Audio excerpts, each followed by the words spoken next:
हाय hello दोस्तों, welcome back to my channel. मेरा नाम है आदित्य और जैसा कि आप लोग स्क्रीन पे देख पा रहे हैं, आज हम बात करेंगे 8x4 टाइल्स के बारे में, जो कि बड़े बड़े स्लैब्स होते हैं। मैंने क्या मिस्टेक्स करी और मैंने क्या सीखा, इसमें मैं आप लोगों को हर चीज़ डिटेल में बताने की ट्राई करूँगा। वैसे देखने जाए तो ये सिर्फ एक टाइल है, बट एक्चुअल में ये बहुत बड़ी चीज़ होती है जो कि पहली बार लगा रहा है। आपके पास कितने भी इंटीरियर डिज़ाइनर, इंटीरियर डेकोरेटर कुछ भी हो, बट जो शायद मैं आपको रियल एक्सपीरियंस देने वाला हूँ, शायद वो लोग भी आप लोगों को ना देख पाए। छोटी सी वीडियो रखी है, फटाफट से बताऊँगा, ठीक है। सबसे पहली बात, बाइंग प्रोसेस। जब भी आप टाइल खरीदने जाए 8x4, आप कलर सोच लीजिए क्या शेड चाहिए, अप्रॉक्सीमेटली डार्क चाहिए, लाइट चाहिए, कुछ ऐसा। और अब हो सके तो इंटीरियर डिज़ाइनर को अपने साथ ले जाइए। और जो आप मटेरियल ख़रीदोगे, ट्राई करो कि आप उसे प्रीमियम ही मटेरियल ख़रीदो। पर फुट के हिसाब से पैसा लगेगा। प्रीमियम में और सेकेंड में ज़्यादा फ़र्क नहीं आने वाला 8x4 टाइल्स में, तो ट्राई करो प्रीमियम ही लो। और सेकंड क्वालिटी इसके लिए मना कर रहा हूँ क्योंकि वो शायद कटिंग के टाइम पे टूट जाती है, बहुत डेलिकेट होते हैं 8x4 के स्लैब्स। तो उस हिसाब से सोच समझ के लेना, 10 जनों की राय करके लेना, 4 जगह घूम के लेना, अच्छी क्वालिटी की, अच्छी ब्रांड की टाइल बाय करने की ट्राई करना। और सबसे पहली बात, आप पहले उसको बुकिंग करके आ जाओगे, बुकिंग अमाउंट दे दोगे और डे के टाइम पे ही डिलीवरी लेना, ठीक है। अब मैंने कर दिया बुकिंग, सारी प्रोसेस हो गई। अब मैं आपको मेरी गलती बताता हूँ। वो टाइल वाले दुकान वाले ने ना हमको जो बारकोड वगैरह लगे होते हैं टाइल के ऊपर, जो नंबर होता है वो उसने लेने नहीं दिया। तो फिर जब टाइल आती है तब वो पैकेज होके आती है। तो हमारी टाइल आई दूसरे दिन 1 बजे के आसपास, 11 बजे का बोला हुआ था, ठीक है, कोई बात नहीं, लेट हो गया। बहुत सारी बारिश हो रही थी, तो टेम्पो वाले को बहुत घाई हो रही थी। टेम्पो वाला फटाफट टाइल नीचे उतरवा के चला गया, टाइल रख के चला गया, ठीक है। फिर उसके बाद में हमारा टास्क ये था कि हमारे मिस्त्री को, कॉन्ट्रैक्टर को चढ़ाना था 12वें माले पे ऊपर। तो टाइल वैसी की वैसी पैक आई और हमने उसे नीचे चेक नहीं किया, ये हमारी मिस्टेक थी। और इतनी बड़ी टाइल में कौन ही मिस्टेक करता है, हमको ऐसा लगा। तो हमने ऐसी की ऐसी पैक टाइल चढ़ा दी। 2 टाइल थी टीवी यूनिट के लिए ऐसे लगने वाली थी, रैंडम टाइल्स। तो उसके बाद चढ़ाने के बाद ऊपर मिस्त्री ने खोल के देखा, एक टाइल चढ़ गई, देखा तो रॉन्ग टाइल थी। अब इसमें हमने चेक नहीं किया, हमारी मिस्टेक।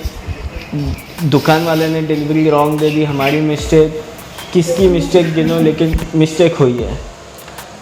फिर उसके बाद में हमने दुकान वाले से बात करी, उसने कहा कि 19-20 आती है टाइल की, उसको खोल के फ़ोटो भेजी। फिर उसने मिस्टेक एक्सेप्ट करी। 1 बजे हमें दूसरी टाइल की डिलीवरी मिली थी। शाम को 6 बजे उसने बहुत मगजमारी करने के बाद दूसरे टाइल की डिलीवरी भेजी। टाइल की डिलीवरी भेजने के बाद में शाम हो गई। जो कारीगर आए थे 8x4 की टाइल्स चढ़ाने के लिए, वो चले गए।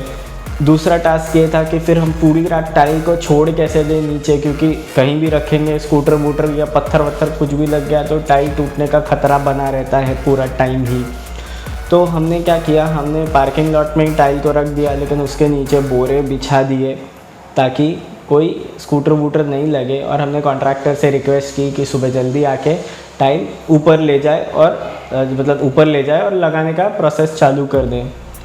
तो फिर दूसरे दिन हम आए, फिर टाइल लगानी चालू करी, उसको प्रोसेस किया, उसको हल्का सा कटिंग किया, नीचे से 6-6 इंच कटिंग करना था। वो कटिंग होने के बाद लगाने के टाइम पे आप लोगों को क्या ध्यान रखना है, जो 8x4 का टाइल्स का जो सीमेंट होता है, केमिकल होता है, वो टोटली अलग होता है, हैवी वाला होता है। हमेशा ध्यान रखना, अलग आता है टोटल मटेरियल। जो 2x4 टाइल जिससे लगती है वो मटेरियल नहीं होता, एकदम हैवी वाला मटेरियल होता है, उससे हमें लगाना होता है। और 2 टाइल में, 8x4 की 2 टाइल्स में 20 किलो के 3 बोरे लग गए। 20 किलो के 3 बोरे लग गए, 3 केमिकल के बोरे 20-20 किलो के 2 टाइल में हो गए। 64 स्क्वायर फीट में, 64 स्क्वायर फीट में 60 kg अप्रॉक्सीमेटली हमें सीमेंट हो गया। ये केमिकल लग गया, हैवी वाला अलग से आता है 8x4 का, ये ध्यान रखना। और 3 mm की लेयर एक टाइल पे लगी और 3 mm की लेयर दीवार पे लगी थी अप्रॉक्सीमेटली। दुकान वाले के गाइडेंस से हमने बात किया और बहुत रिसर्च करने के बाद लगाया। और वो टाइल लगाने से पहले अगर आप स्कर्टिंग उड़ाने वाले होंगे तो पहले ही स्कर्टिंग उड़ा देना, और दीवारों पे अच्छे से टाँचे लगे होने चाहिए। और जो भी टाइल वगैरह लगाएगा आपका कॉन्ट्रैक्टर, उनसे पहले ही कह देना कि आपने कभी लगाई है ना टाइल, आपको ये टाइल बड़ी कटिंग करने का एक्सपीरियंस है ना, क्योंकि इसके लिए बहुत ज़्यादा स्किल्ड कारीगर लगते हैं। और अगर आपका भी जैसे मेरा 12वें माले पे उठा के ले जाना था, वो बहुत ही ज़्यादा स्किल्ड कारीगर लगते हैं। इसमें एकदम सावधानी से लेके जाना पड़ता है।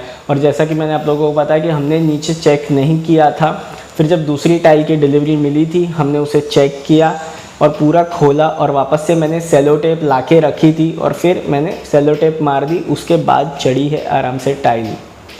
और जब भी आपकी टाइल लग रही हो 8x4, लगाने का प्रोसेस हार्डली 2 घंटे का है, तो वहीं पे खड़े रहे जितना हो सकता है, आराम से लग जाएगी। स्किल्ड कारीगर ही लेना इस टाइल काम के लिए, क्योंकि बहुत ज़्यादा डेलिकेट होती है। एक एक टाइल का स्लैब अप्रॉक्सीमेटली 7,000 के आसपास भी पड़ जाता है, और अगर टाइल टूटी तो मटेरियल का भी नुकसान होगा, लेबर वेबर सारा चीज़ों का नुकसान होगा, तो बहुत ही ज़्यादा डेलिकेट होता है।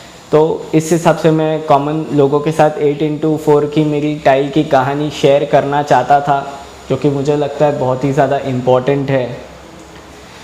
बस इतना ही था दोस्तों आज के वीडियो के लिए। वीडियो पसंद आया तो वीडियो को लाइक कर दीजिए। कोई भी क्वेरी क्वेश्चन कुछ भी होगा मुझे नीचे कमेंट करके बता दो, मैं पूरी हेल्प करने की ट्राई करूँगा। Thank you so much for watching. God bless you दोस्तों, बाय।